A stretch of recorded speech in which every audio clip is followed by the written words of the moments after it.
Now in this lecture, we shall be discussing about the, we can say, load combinations, or we can say in the action combinations. So like few years back, we used to see it like as a, we can say, permanent load or imposed load or a seismic load or wind load. But in the latest code, that load term has been replaced by the actions. So now as per the, when we're talking about the year 2023, we are dealing with a combination of actions. So actions may be like permanent action, or we can say imposed action, or we can say wind or earthquake actions. So as per the section 4 of AS 1170 part 0, we are dealing with we can say different types of, we can say, load combinations here. So the categorically it has been divided into various we can say types of load combination. One is that we when we're talking about the stability.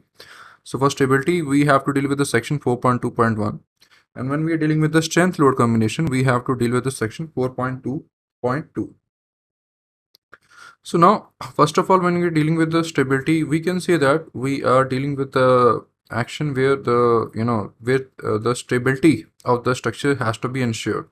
Or we can say that the due to the destabilization effect, that is the destabilization effect can be, we can say, by the earthquake or by the wind, the building should be intact. So when we're dealing with the stability load combinations, the first load combination that has been given is 0.9 times G. So G, we can say, is that G is basically the permanent load. After that, when we're dealing with the for combination that produce the net destabilizing effect. For net stabilizing effect, we are dealing with the 0.9 G. But when we're dealing with the net destabilizing effects, we are dealing with the 1.35 times G. That is 1.35 times the permanent action. After that, the second load combination that we have must like read many times in our college also, that 1.2 times G plus 1.5 times in our universities. So 1.2 times G plus 1.5 times Q, that is 1.2 times permanent action and 1.5 times imposed actions. After that, the main picture comes that when we have to combine the effect of the wind, or we have to combine the effect of the earthquake, or we have to combine the effect of the either the snow or the, we can say, rainwater, or we can say the groundwater. So that has been dealt in number 4, 5th and 6th. So when we're dealing with the number 4, the load combination that is given is 1.2 times G, that is 1.2 times the permanent action, plus wind, that is the 1 times the wind action, and chi C times Q. So in here, these are the combination factors. So the combination factors that we are dealing with when we're dealing with the, the AS1170 is, one is chi C, one is chi E, and the other one is chi L. So this is basically these are the different, we can say load combination factors, sorry, the action combination factor that are given. So we can say that these are the short term, long term, and the combination factors. So when we are dealing with the, we can say, C, E, and L, that we shall discuss very shortly in the like table that is given here. But before that, let me just give you the introduction here. So the fourth in here, we are dealing with the 1.2 times G plus wind and plus imposed action. The fifth part, we are dealing with the G, that is permanent action, plus earthquake action, that is EU, plus the imposed action, that is chi E times the Q. So now E here is basically the earthquake combination factor. So and at a time of earthquake, it is assumed that the whole building or the whole structure shall not be fully loaded. It shall be partially loaded only. So that is why we are, decreasing. We usually decrease it by some factor that is given here in this particular table. So this is the earthquake combination factor. And when we are dealing with the, let us say, normal structure, let us say we are dealing with the offices, in that case we are simply reducing the live imposed action by 0.3. That is, we are ignoring the 70% part and we are taking only 30% of the load when we are combining it with the action of the earthquake. Similarly, in the case of the structure where there is this retail or storage, the storage or other. So in the case of storage, as we know that the loading is quite high. So in that case, the 60% we can say action has been considered and 40% has been ignored. And at the time of the earthquake, it is a very thin probability that the roofing is fully loaded. So that is why we are taking it as 0.3. So earthquake combination factor is also clear. After that, when we are dealing with the factors, that is short term, long term, and combination factor. So we shall do the the reverse study itself. That is, first of all, we shall start from here. So now we can say that this chi e factor is now clear to us. After that, we are dealing with the chi CQ, that is permanent wind and imposed action. So this is the combination factor chi C, that is when we're dealing with the action of the wind.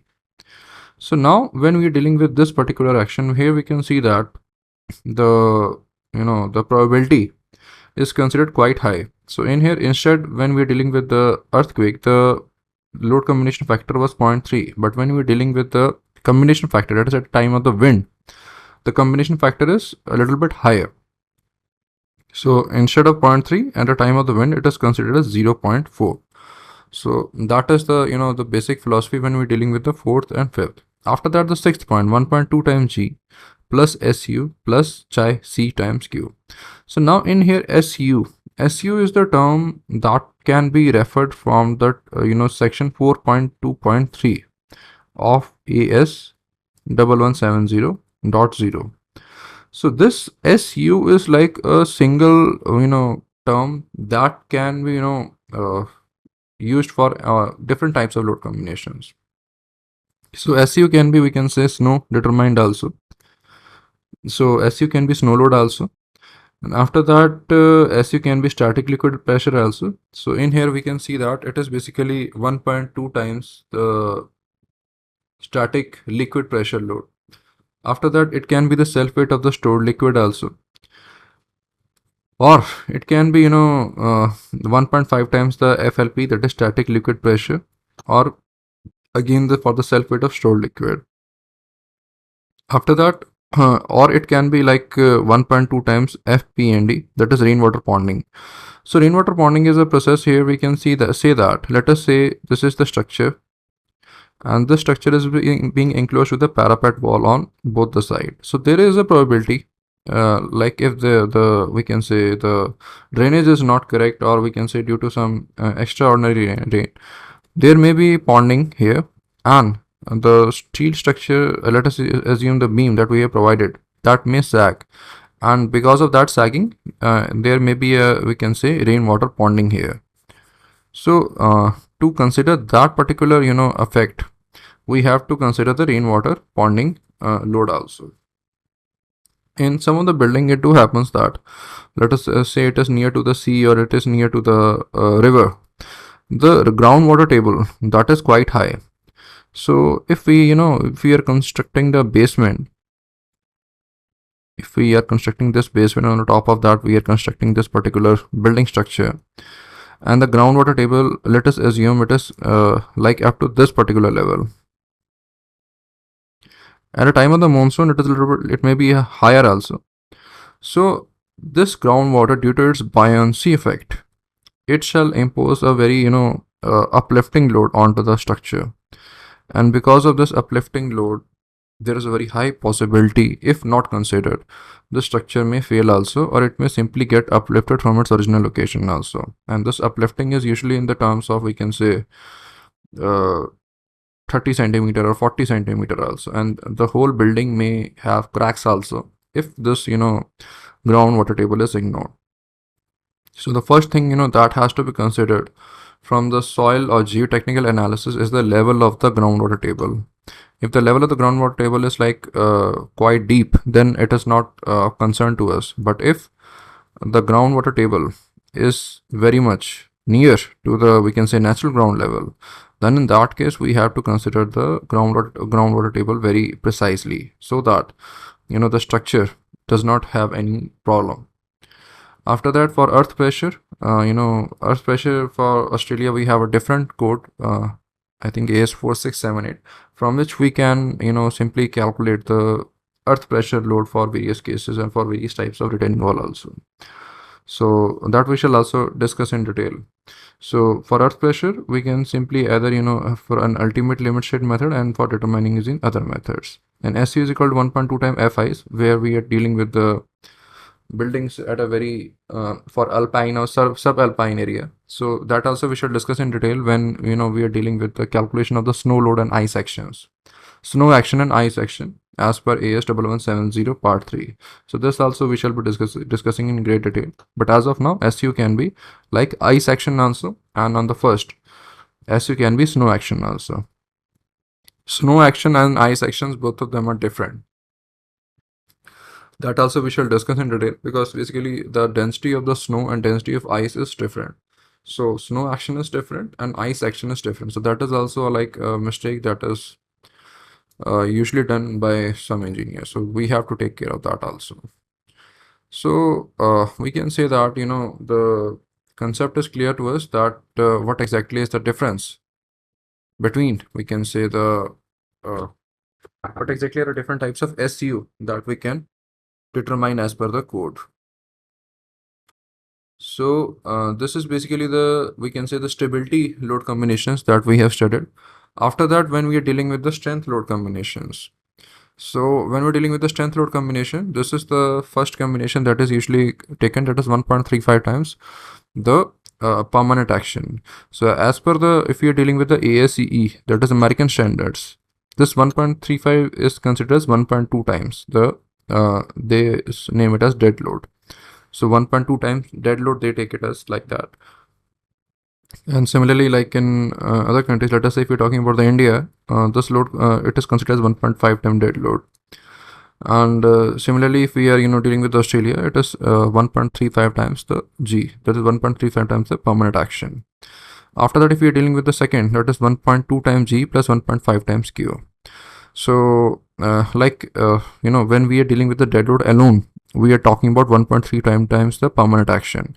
And when we're dealing with the permanent action and imposed action, we reduce it from 1.35 to 1.2 plus 1.5 times the imposed action. And similarly, if we're talking about the US, that is America, so instead of this 1.2 times dead load is kept same, but instead of 1.5 times the imposed action, they take it as 1.6 times the live load. So that is the difference, like in Australia and in the US. After that, when we're dealing with the permanent and long-term imposed action, so long-term is basically CHI-L, and CHI-L can be again referred from this particular table. That is the long-term factor. So let us say if we are dealing with the office building, so 1.4 multiplied with 0.4 multiplied with 1.5, that is 1.2 times dead load plus we can say 1.5 into 0.4, that is 0.6 times the imposed action. After that, the next load combination, the next action combination is that permanent wind and imposed.